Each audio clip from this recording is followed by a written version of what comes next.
بسم اللہ الرحمن الرحیم۔ السلام علیکم ورحمۃ اللہ۔ میں اسلم پرویز لوئی ٹی وی کی طرف سے آپ سے مخاطب ہے۔ غدار کون ہے؟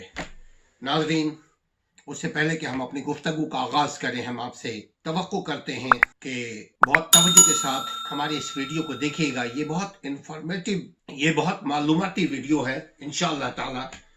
اس سے یہ پتہ چلے گا کہ ہماری تاریخ میں 73 سالہ تاریخ میں غدار کون کون رہا ہے۔ اس کے بعد ہم بات کریں گے بعد میں پوری اسلامی تاریخ کی، لیکن فی الوقت ہم بات کرتے ہیں صرف ایک ریاست کی 73 سالہ دور میں غدار کون کون رہا ہے۔ سب سے پہلے حسین شہید سہروردی کو غدار کا لقب ملا۔ یہ بات ہے اواویل، شروع بالکل ارلی ٹائم میں، جب جیسے پاکستان آزاد ہوا، یہ اس وقت سب سے پہلے جو غداری کا تمغہ دیا گیا۔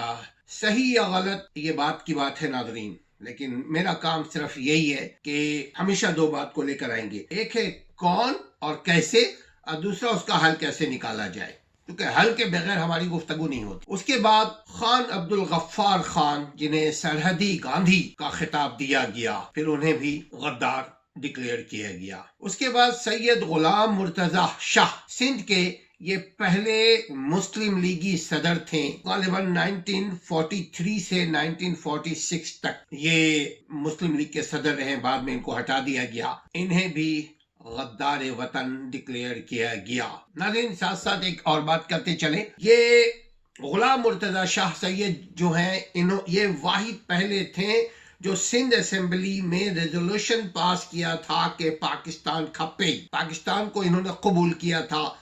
ہمارے پاس 5 پروونس تھے، جس میں 2 پروونس نے پاکستان کو قبول کیا تھا اس زمانے میں، ایک بنگال اور ایک سندھ۔ جنہوں نے پاکستان کو اسمبلی میں پاس کیا تھا اپنے، وہ سندھ اسمبلی میں، وہ ان میں ایک غلام مرتضی شاہ سید بھی تھے، جنہیں بعد میں غدار ڈکلیئر کیا گیا۔ کیوں؟ یہ ایک تفصیل طلب ہے، یہ بات ہم بعد میں کریں گے۔ اس کے بعد ایوب خان کے دور میں محترمہ فاطمہ جناح کو بھی غدار ڈکلیئر کیا گیا۔ ان کو بھی کہا جاتا تھا وہ غدار ہیں۔ یاد رہیں کہ وہ پاکستان بنانے والوں میں سے تھیں، پاکستان بنانے والے کی بہن تھیں، جو قائد اعظم کے آخری دنوں تک آپ قائد اعظم سے فیض حاصل کرتی رہیں، سیکھتی رہیں، خدمت کرتی رہیں، بھائی کی بھی اور ایڈوائز کرتی رہیں ملک کے بہتری کے لیے بھی، جب تک قائد اعظم زندہ رہیں۔ بعد میں بھی آپ نے جب سیاست کو جوائن کیا ایوب خان کے دور میں، تو ایوب خان نے ان کو لیبل دیا غدار کا، اور اس کے علاوہ بڑے خطابات ملے ان کو۔ نیشنل عوامی پارٹی کو بھٹو کے دور سے کو بین کر دیا گیا تھا، ان کے تمام لیڈران کے اوپر غداری کا مقدمہ چل رہا تھا۔ مجموعی طور پہ پاکستان کی تاریخ میں نیشنل عوامی پارٹی پوری کی پوری پارٹی کو غدار کہہ کر کے ان کو سیز کر دیا گیا، بینڈ کر دیا گیا تھا ریاست میں۔ اس کے بعد شیخ مجیب الرحمان اور ذوالفقار علی بھٹو، ان دونوں کا الیکشن ہوا ناظرین۔ الیکشن میں بنگال میں جہاں اکثریتی صوبہ تھا، وہاں شیخ مجیب الرحمان جیتے، اور مغربی پاکستان میں، مشرقی پاکستان میں شیخ مجیب الرحمان جیتے، مغربی پاکستان میں ذوالفقار علی بھٹو تقریباً جیتے۔ تو ذوالفقار علی بھٹو کا ایک ڈسپیوٹڈ تقریر تھی، ادھر تم ادھر میں۔ تو پیپلز پارٹی آج تک اس نعرے کو یا اس سلوگن کو یا اس اسٹیٹمنٹ کو دھو نہ سکے، مگر اس کی بنا کے اوپر ذوالفقار علی بھٹو شہید کے اوپر بھی الزامات عائد کیے گئے۔ ایسے ہی کچھ شیخ مجیب الرحمان کے اوپر بھی کیسز چلائے گئے، اور ان کو بھی غدار کہا گیا۔ اس کے بعد کیس چلنے کے بعد سزا دینے کے بجائے ان کو مشرقی پاکستان بھیج دیا گیا، جو وہاں کے وہ پرائم منسٹر بنے۔ اس کے بعد انہی کے لوگوں نے ان کو مار دیا، اور اس طرح ادھر میں ادھر تم کا فارمولا عملاً نافذ ہو گیا۔ جام صادق ابھی کی بات ہے، یہ سندھ کے وزیر اعلیٰ بنے، ان پر بھی غداری کا الزام تھا۔ غلام مصطفیٰ کھر، بھٹو مرحوم کے شہید ہونے کے بعد غلام مصطفیٰ کھر کے اوپر بھی غداری کا الزام لگا۔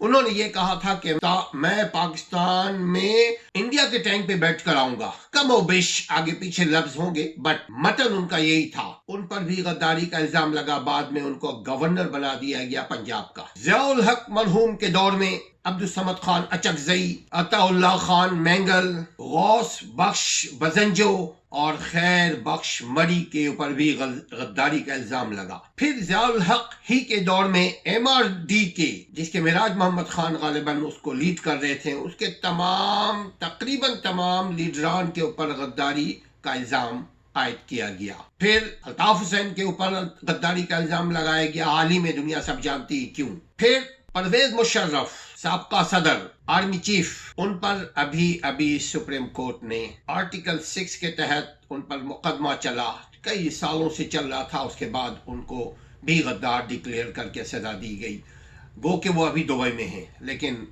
سپریم کورٹ کی طرف سے وہ سزا یافتہ ہیں۔ نواز شریف وزیر اعظم تھے، اس وقت انہیں سیکیورٹی رسک قرار دیا گیا تھا۔ ڈان لیکس کا ایک اسکینڈل آیا تھا جس میں نواز شریف اور ان کی صاحبزادی مریم شریف صفدر، انہیں بھی کم و بیش اشارتاً ایسے ہی کچھ لقب ملا تھا، جس کو سوشل میڈیا نے کافی اچھالا۔ نواز شریف کی انڈین بزنس مین سجن جندال، یہ بہت بڑا آدمی ہے، وہاں کا سرکاری آدمی بھی ہے، یہ انڈین گورنمنٹ کے لیے کام بھی کرتا ہے، یہ نواز شریف کا پارٹنر رہا ہے، بزنس پارٹنر۔ اس کے بنیاد پہ بھی نواز شریف پہ شک کی نظر سے دیکھا جاتا ہے، مگر کلیئرلی ان کو وہ لقب نہیں ملا جو ان سے پہلے لوگوں کو ڈائریکٹلی غدار کا لقب ملتا رہا ہے۔ انڈیا کے وزیر اعظم مودی اور دیگر عہدیداران، نواز شریف کے ساتھ ان کا ڈائریکٹ رابطہ